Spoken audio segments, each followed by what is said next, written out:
Hello, welcome to my channel, 100 Days with Kajo. Today is day 12 of building our personal constitution, and we are now on grounding article number 9, instilling self-worth.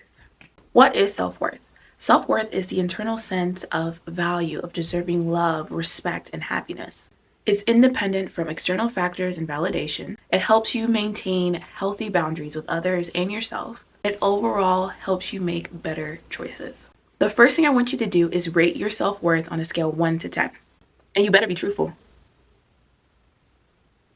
And if you're having trouble kind of deciding where on that scale you should put yourself, think about why certain experiences may have made it lower or higher than you expected. For instance, are you a heartbreak junkie? Do you find yourself going after people, things, experiences that hurt you, that confirm in your mind that you're unworthy or undeserving of it?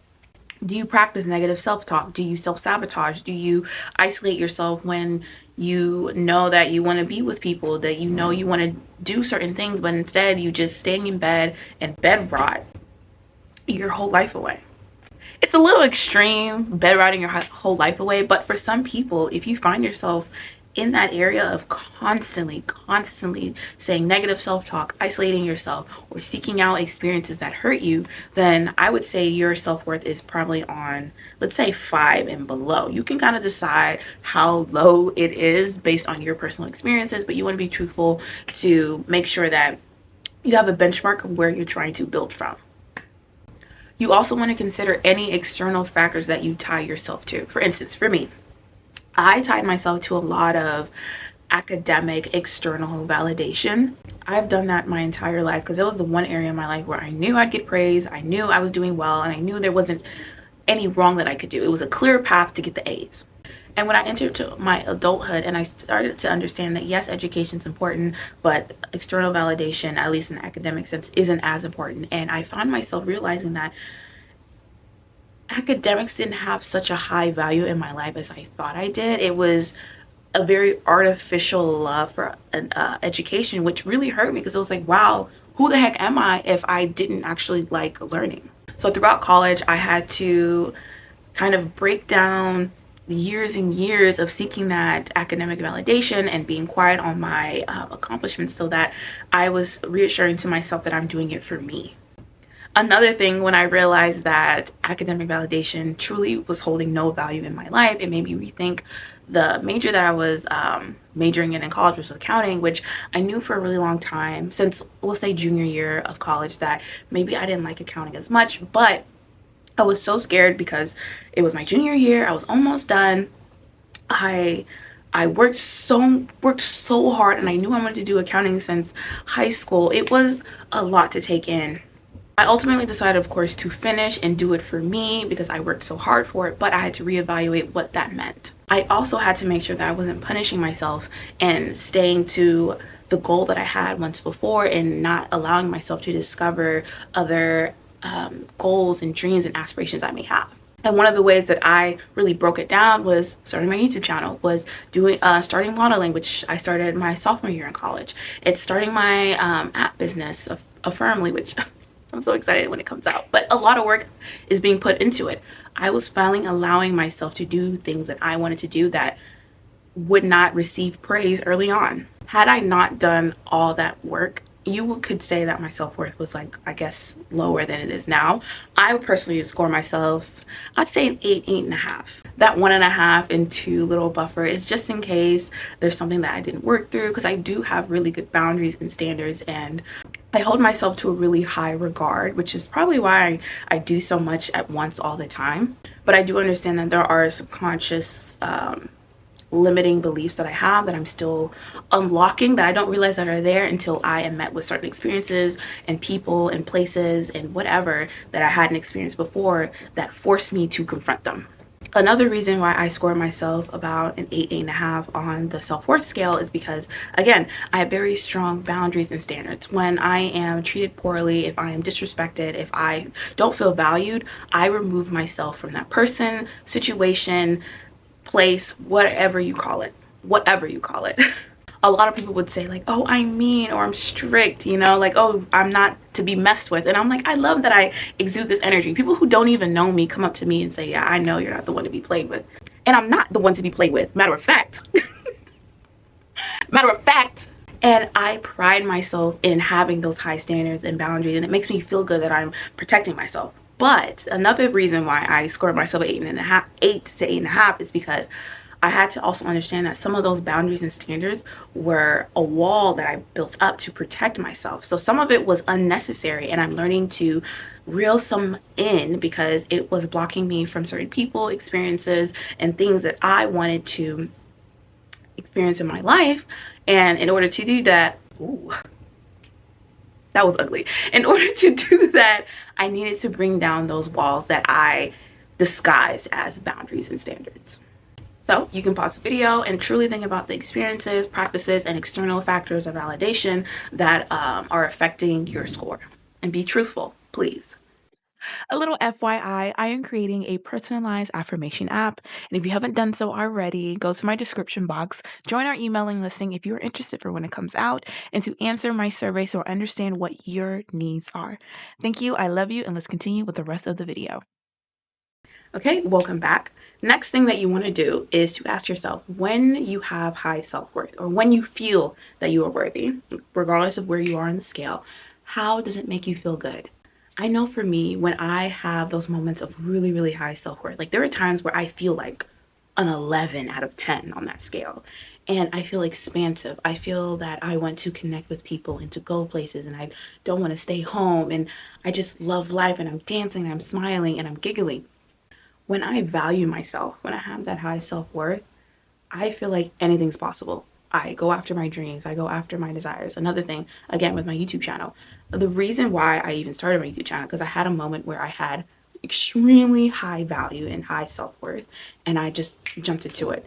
And then there were moments when, of course, you get off that high and you're like, and it's settling in, and you're like, oh, this is what I'm doing. I put myself on the internet.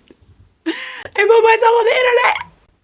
And it freaked me out, but I was like, no, gotta keep doing it, gotta keep going. And of course, there was a moment where I kind of fell into that fear and doubt, and I focused on some other things for, geez, like almost half a year.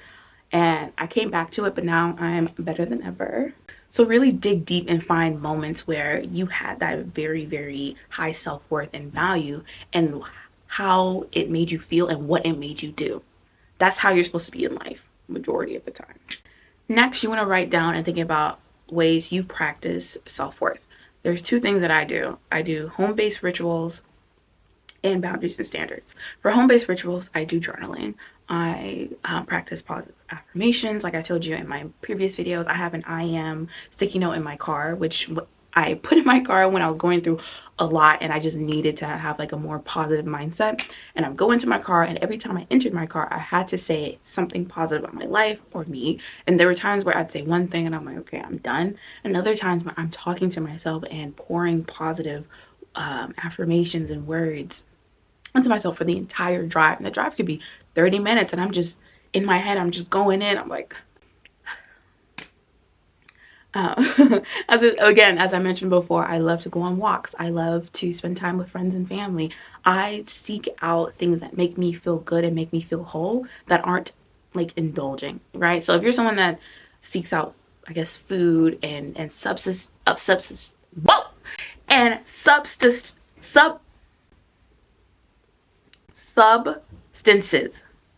not saying that again, but you seek those out, then you need to reconsider, like, okay, is that truly making you happy, or are you just running from something? You want to make sure it's something that makes you feel good and you're not like intoxicated, or you feel like you feel awful afterwards when you do it. When I'm with my friends and my family, I don't feel awful afterwards. When I'm journaling, I don't feel awful afterwards. When I go on a walk, when I do yoga, when I do positive affirmations, I'm not regretting doing it afterwards. The other thing are boundaries and standards.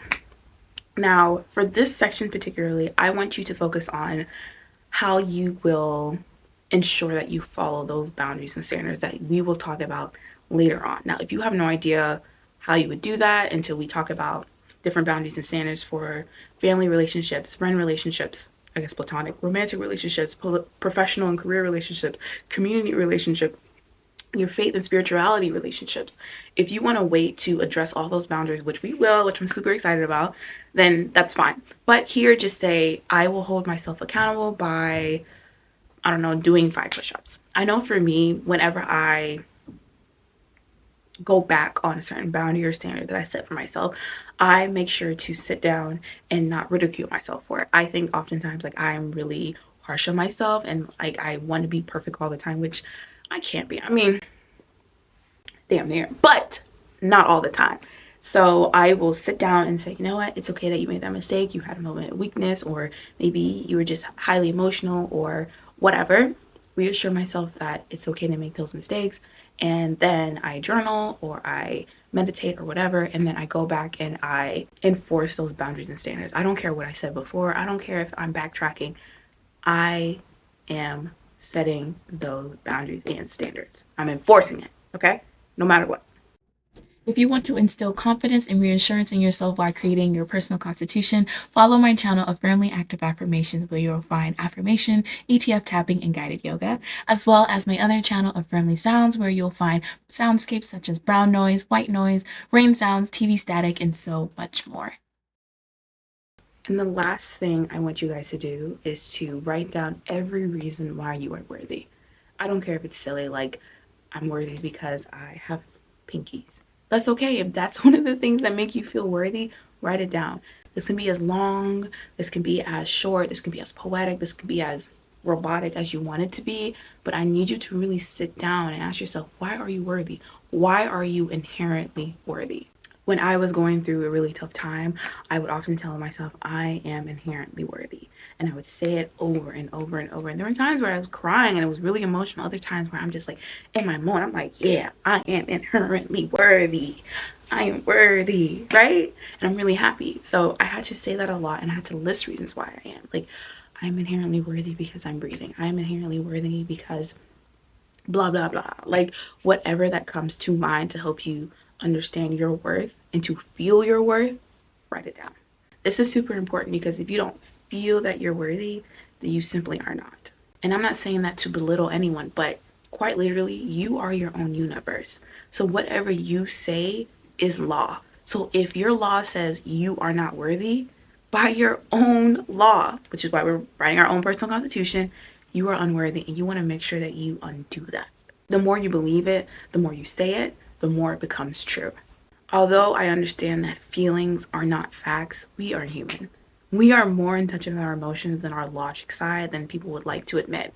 So if you do feel that your feelings hold more value than logic, which is completely okay, then you need to make sure that your feelings are good, that they're encouraging, that they're loving, that they're compassionate to yourself, because then they are facts.